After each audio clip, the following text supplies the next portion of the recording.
Alhamdulillah, alhamdulillahilladzi farada alaina ta'allum syara'il Islam wa ma'rifata sahihil muamalati wa fasikiha li ta'rifil halal wal haram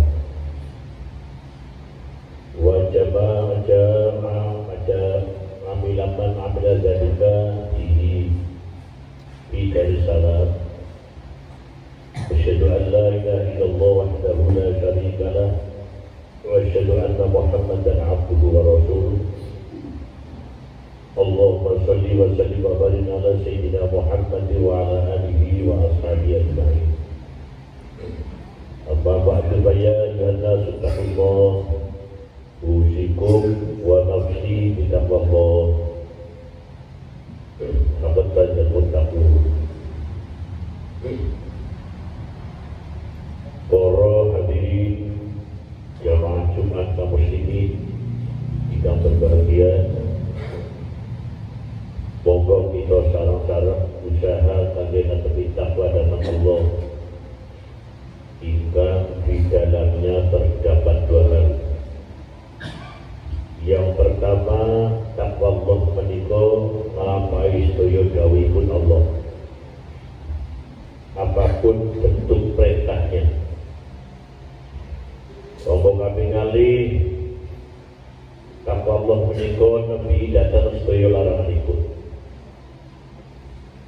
Jadi ketika kita dikatakan orang takwa kepada Allah, manakala dua hal kita amalkan, lampahi sedaya perintah lan nebi dhateng sedaya larangan.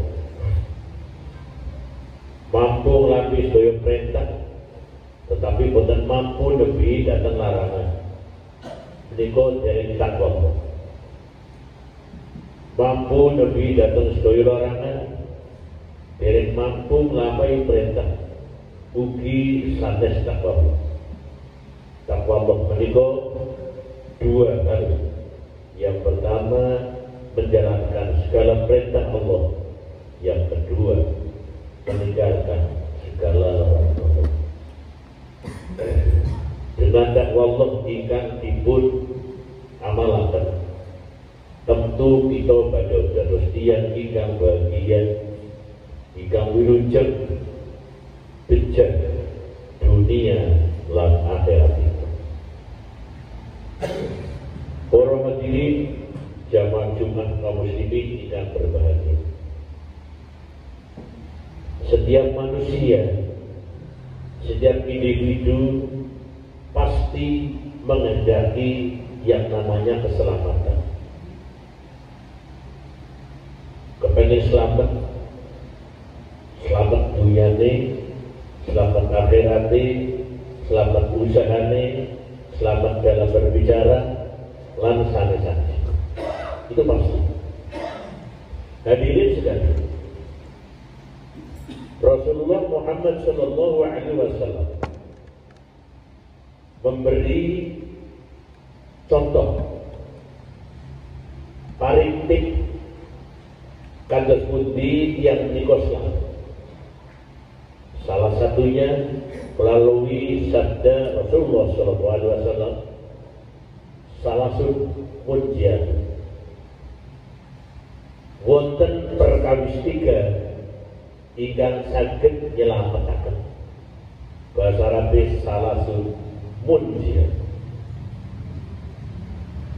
Bukan cuma tiga, wonten tiga hal, wonten tiga perkara ingkang saged utawi ingkang menyelamatkan dhateng kula panjenengan. Mudah memang kita ucapkan, sulit kita praktikkan. Yang pertama ketika Rasul, khasyatullahi fi sirri wal alaniyah. Jika ini selamat, nomor sepeda ingin menikah kedah gadai raos betul, harus memiliki rasa takut kepada Allah Subhanahu wa Ta'ala fi sirri dalam keadaan sendiri, tidak ada orang, boten-boten kok, kecuali dirinya, tetap merasa takut. Kenapa? Kita setuju yakin segala gerakan kula panjenengan sami. Jangankan yang telah kita gerakan, hati saja yang sedang berbicara, Allah menika periksa. Innallaha alimun bidati sudur, kata Allah. Allah sangat mengetahui, Allah ngertos sangat datang krentege para makhluk, datang krentege manusia, baru saja hati yang berbicara. Diri sampai gerak menikah salah sedikit. Yang kedua, Allah Subhanahu wa Ta'ala memiliki petugas. Namanya pun malaikat Raqib kalian nanti. Raqib itu artinya selalu mengintai. Datang para bulannya Allah, ikan berbuat sair. Raqib mana mengintai, selalu mengintai. Kemanapun seseorang itu ada, kemanapun orang itu pergi, Raqib selalu ada di sampingnya. Demikian juga malaikat nanti, ugi selalu mendampingi gelombang yang kecuali Allah menika periksa. Datang kerteki hati, Raqib nanti niku selalu bagi datang gelombang dengan kami. Maka ketika Rasul menegaskan yang pertama kepengen selamat, khasyatullahi bisirri wal alam. Raus mendos datang Allah dalam keadaan sir, diam-diam, rahasia, sendirian, piyabaan. Jadi boleh tempuja berat bagi belum panjenengan sami. Ketika belum panjenengan sami membutuhkan sesuatu dan sesuatu itu ada di depan kita dan ternyata sekeliling kita tidak ada orang, terus apa yang akan kita lakukan? Itulah satu ujian. Tetapi Allah mengetahui, Allah periksa. Raqib ada di samping kita, Natin ada di samping kita. Manusia tidak bisa berbuat apa-apa sebenarnya. Sebab apa? Allah memantau, petugas-petugas Allah menikah membuntuti. Selanjutnya pun wal alami. Jangankan yang sampai terbuka, umum, kata dia, waktu rame, lagi dia bahan mawaki, kedah betul, nombor ini dalam keadaan atau situasi yang rame. Ini pertama, kulo penjenengan kami sebatas selamat, buat ini namun Allah. Apa dan di mana? Fisirri wal alaniyah, dalam keadaan sendiri, dalam keadaan tertutup, wal anliyah, maupun banyak orang atau terbuka. Yang pertama, provokasi kali jadi kanjeng Nabi, wal qasdu fil fakri wal ghina. Dalam selamat sida meloro iki menika wal qasdu fil fakri wal ghina. Napa itu? Artosipun manusia tidak mungkin semuanya kaya dan manusia tidak mungkin semuanya miskin. Di dunia ketika akan mengatakan akan menghilangkan kemiskinan, mustahil bisa terwujud. Kalau mengurangi iya, tapi dengan kata-kata kemiskinan akan diberantas, boten sakit. Selama syariat Islam masih berjalan, tidak mungkin kemiskinan akan dihilangkan. Kenapa? Islam mengatakan apa? Zakat. Islam mengatakan infak. Islam memerintahkan sedekah. Bagaimana mungkin Allah perintahkan sedekah?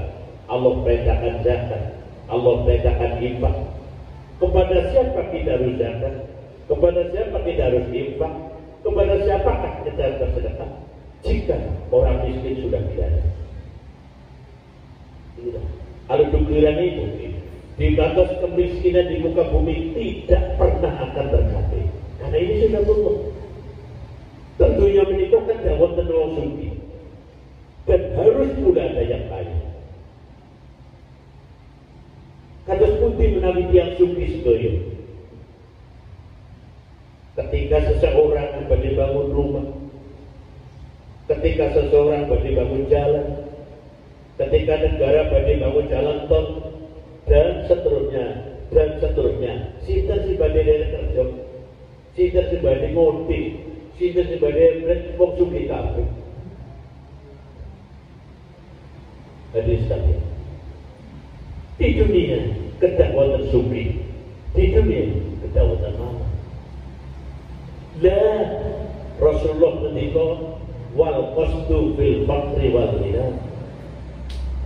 Nek kepengin slamet wal qasdu kon gawe bencana apa sedengan standar baik dalam keadaan kaya maupun miskin. Cara berpakaian senajan wong sugih, wong tuku masa karo jaget. Tapi ketika Nabi oleh pakaian sing sederhana, sugih dahar sing sederhana, meskipun membeli daging mampu satu kuintal, tapi tetap oleh dahar sederhana. Cara berpakaian sederhana. Kesederhanaan bagi kita dihidup baik dalam keadaan kaya, sugih maupun dalam keadaan fakir. Artosipun kita biasa-biasa sajalah. Sing fakir boten perlu kita sedih, yang kaya tak perlu kita bangga. Inilah Nabi. Wal qasdu fil faqri wal ghina. Kok gawe standar umum.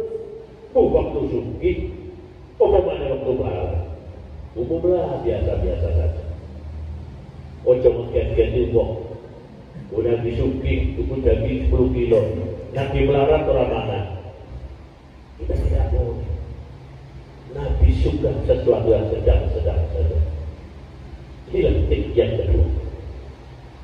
Sulit, mudah kita hafal, kita ngerti, tetapi sulit kita praktek. Harus gawe sedengan iku repot. Sugih orang perlu ngetonaken sugih, melarat boten perlu menampakkan kemiskinannya. Menikah dari banyak.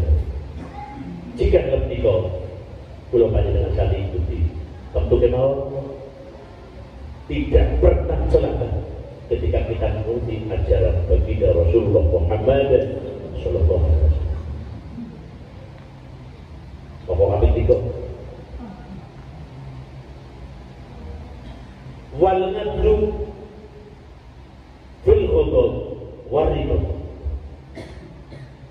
Dalam selamat yang ketiga yang tiga wal adlu, adil, tegak, jujur. Kapan kita harus berbuat adil? Kapan kita harus tegak? Fil hudud. Pada saat kita marah, waktu belum dengan kami nesu, waktu kita kami jengkel, kita berbicara harus adil, kita bersuara harus tegak, kita bicara harus lurus.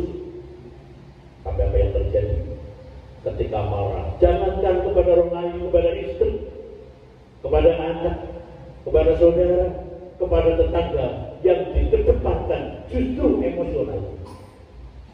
Padahal Nabi mengarahkan tidak demikian. Bicaralah jujur, wal nadlu, bicara adil, fil ghadab, pada saat ya marah.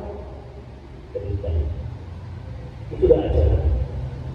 Pada saat jengkel lesu, mestinya A, ucapkan A. Memang adanya B, katakan B.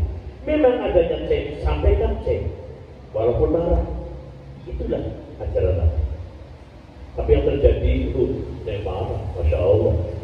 Suara itu, asal jemplok, asal teriak.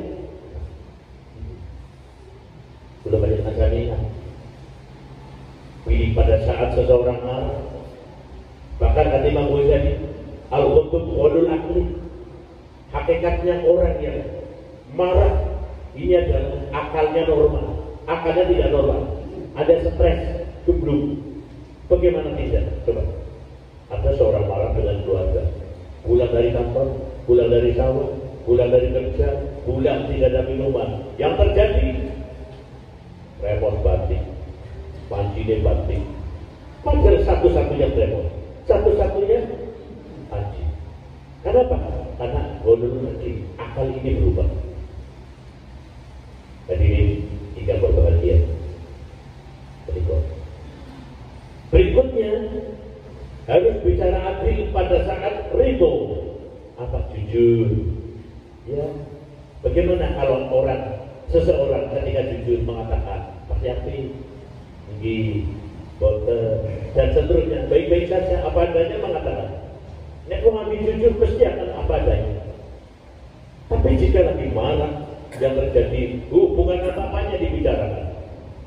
Yang dikedepankan untuk marah. Inilah ajaran Rasul. Jika ingin selamat, bicaralah apa adanya. Baik dalam keadaan marah maupun dalam keadaan tidak marah. Baik dalam keadaan jujur maupun dalam keadaan lagi marah. Bicara adil, lurus apa adanya. Menitol diulang. Begitulah ajaran junjungan kita Nabi Muhammad Sallallahu Alaihi Wasallam.